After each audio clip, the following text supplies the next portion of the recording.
The first one is one of my personal favorites, Doreya Karim. She's currently in Egypt, but lives in Vancouver, in British Columbia. And uh, she is the managing director of her company, and I'll let her tell you more about herself.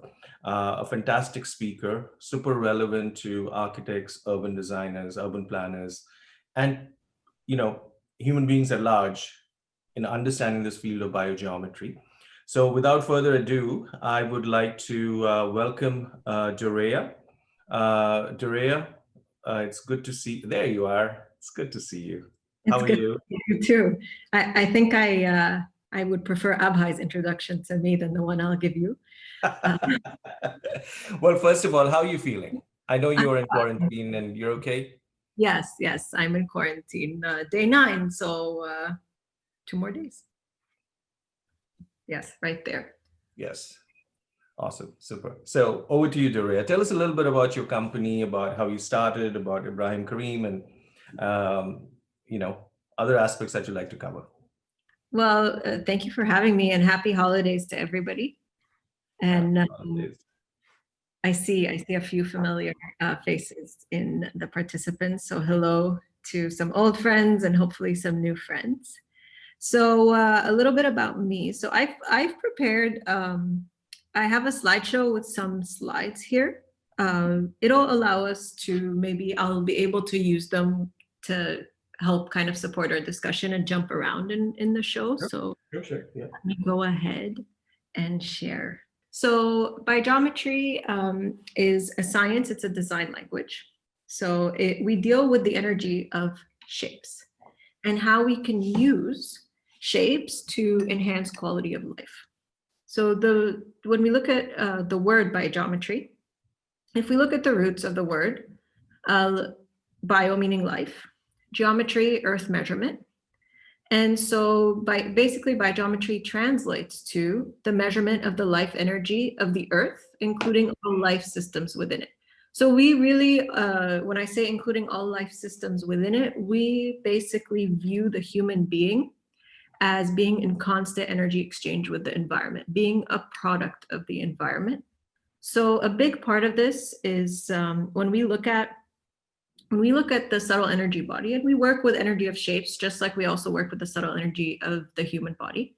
And we look at a lot of systems out there, whether it's something like chakra systems that many people here may be aware of, or something like acupuncture points. We see that all of these systems give us this idea that there's windows where the body is looking out, right? And we will use them. I mean, windows where we can look into these windows to find out what's going on inside the body. But we normally use them to look in, right? If you go to somebody, they'll tell you, oh, your chakra is blocked, so it means this and this and this, or this is what you should do. But really, we work with the premise that those windows are there because your body is looking out. Mm. And if we are able to develop these ideal environments for the body, then the body can thrive multidimensionally. So we're trying to also bring in this concept of being able to measure things like emotional and mental energy. Because we talk about the psychology of the space. I mean, even, of course, there's psychology related to lighting and your mood and circadian rhythms and how all of that affects the total health of the human being. So here when we see that basically we're looking at, so this is the book Back to a Future for Mankind. This is the first book. So who I am is I'm actually, so I grew up with the founder of the science because I'm his daughter. So the founder of the science, Dr. Karim, is my father. So I grew up in this world. So like Abhai said, managing director, I also teach biogeometry. So a big part of teaching biogeometry, and when I graduated with a background, I graduated with a degree in psychology, also a degree in design. So I ended up in advertising. And working in advertising for a long time, I realized that there was this educational pathway that most people took, where it was, so this is what I need to learn kind of for my career. I'm developing, it's kind of what we say, all of these left brain thinking. And then once we pass these milestones that we're supposed to have as adults, we start saying, well, let's try to understand the bigger picture and where we fit in. And then, so most of the time I found myself at work talking more about biogeometry. And in advertising, it was actually also very relevant because my brother did his MBA using biogeometry. His thesis was using biogeometry, and he showed that people were more attracted to ads with biogeometry shapes incorporated in them. No kidding. So it was always kind of this bridge where we found that we had a lot to share and offer in this growing up with our backgrounds, not just me and my siblings. And so I formally transitioned to working with my father.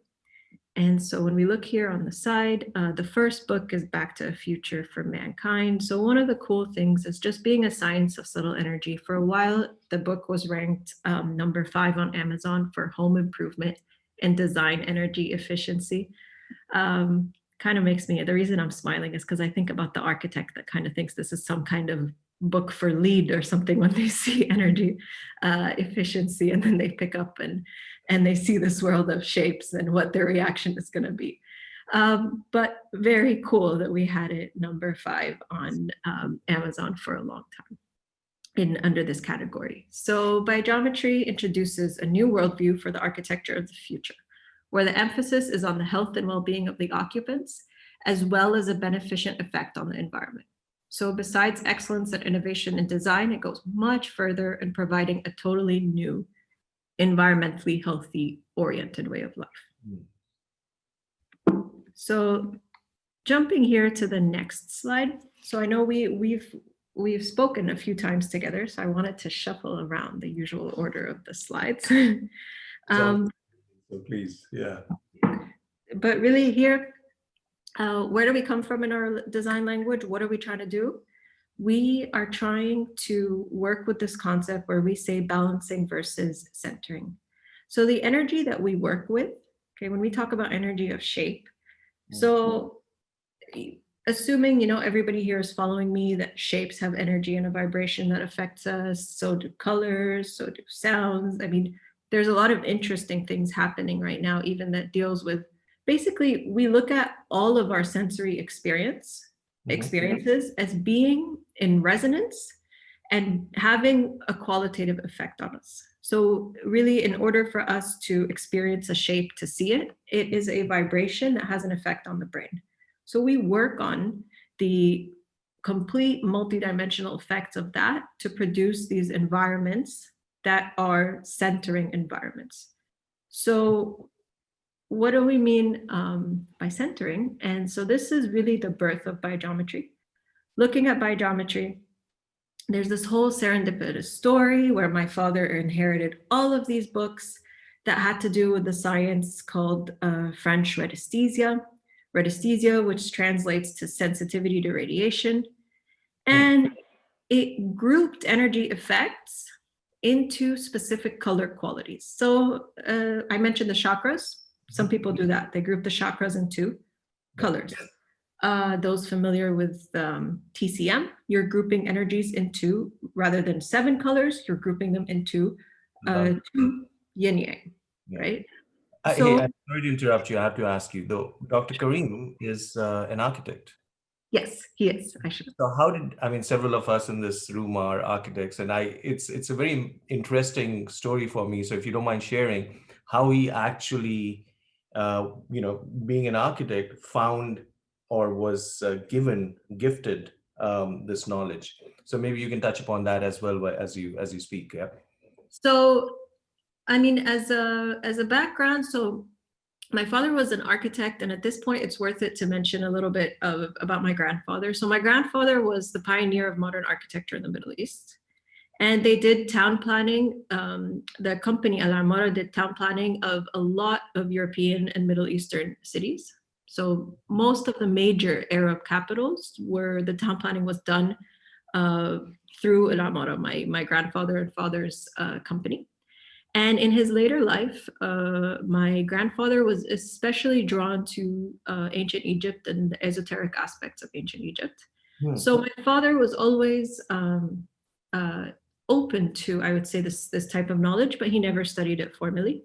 Hmm. At one point, a friend came and said that there was a renovation to be done of an ancient Egyptian museum of medicine, and that my father has to be the one to do it. And he was very insistent on this. And at the time, my father wasn't, it wasn't something that he could fit on his plate. Hmm. And so he showed him one of the tools. He showed him a pendulum, and that's just like a weight on a string. And he showed him that this was something that they used in ancient Egypt to measure energy. And of course, when we talk about ancient Egypt, we have to mention the pyramids. And so there is already this concept. That's why I said there's already this concept, this cultural background of energy, of shape, and the effect of the pyramids. Hmm. He was very much, I mean, he got his architecture degree in ETH, so very much engineer, doctor of science oriented. He was open to the pendulum, but at that point, mentioned that, of course, he's open to it. He's not closed-minded towards it, but it's not a path that he has a background in specifically, or one that he was going to pursue. Especially because he was living in Europe, and in Europe, a lot of times they were using the pendulum for basically dealing with the subconscious, not measuring shape energy, Right. as a more common form. Anyway, so the guy told him, listen, there's a science here. There's, at one point, that school, French anesthesia, was called the School of Microvibrational Physics. And he told him, when you go to France, go to the Maison de la Radiesthesie and ask for these set of books. So he wasn't going to France, but after being told that, ended up being sent to France a few weeks later. Didn't go to Maison de la Radiesthesie when he landed there. 3 days in, went there, and then this older woman, he went and asked for the books. They told him, we don't know these books. This older woman heard him speaking, said, are you the Egyptian? Oh, We've wow. been waiting for you for 3 days. So since he landed, and come down, and here is all of the work of the School of French Anesthesia, and we know that it's an Egyptian who's going to revive this science. Wow. And that was the birth of biogeometry. It's amazing how things work, huh? It gives Yeah. me goosebumps every time. I've heard it once, twice before, but I love the way the journey happened for Dr. Karim. First, because he went to ETH. I mean, that's a great school, and I mean, you come from a pedigree of great architects and planners, and he's got the scientific bent of mind, and he's going, I don't know about this, walking around and doing all these shapes things.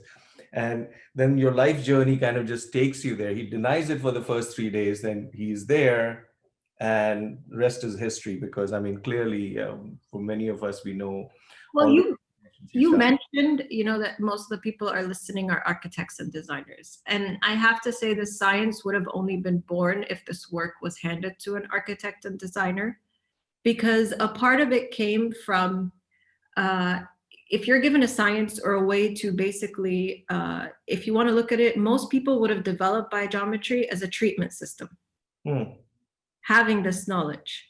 But he didn't have the professional license, or not even didn't have it, but he didn't want to treat people. And this is, I think, where the architect's mind had to come out and find the solution for biogeometry, because it was actually his background and his history in town planning that gave the birth to biogeometry. Because what he looked at is, okay, as an architect, if we have this science and we understand, let's fast forward to a science of shape and ways to measure energy. Well, what kind of energy am I looking for? Right. What do I want in my home? And then that's where the town planning came. And he looked at this concept of sacred power spots, the pyramids being one of them. And these concepts, when he looked at ancient civilizations, where you would find a temple, and then if you dug down below, you'd actually find the temple of a previous civilization. Or if you even come to Egypt and Luxor, there's a location where you have a temple, church, and mosque all trying to fit in one location. So he started to think, well, why this? And what's this location that goes beyond belief? And when we go a little bit further, what's this location that animals gravitate to? What's this location that we experience healing from? Right. What's so special about these? And if I could recreate shapes, if I could get a design language to help me create this energy at home, then I can basically design these homes that are that make everybody happier, healthier, because I have an environment for the first time. Sacred power spots, which what's special about them is that people experience healing no matter what's going on in their system. So whether you have the same organ under functioning or over functioning, they still go to these places and experience what we call a centering effect. So there's these places that we say go beyond balancing, go beyond treatment, and there's no dosage effect. And that's the birth of biogeometry. Fantastic. Yeah. Compelling. So here, so if anybody goes to our YouTube channel, you'll notice in playlists, we have a bunch of English videos.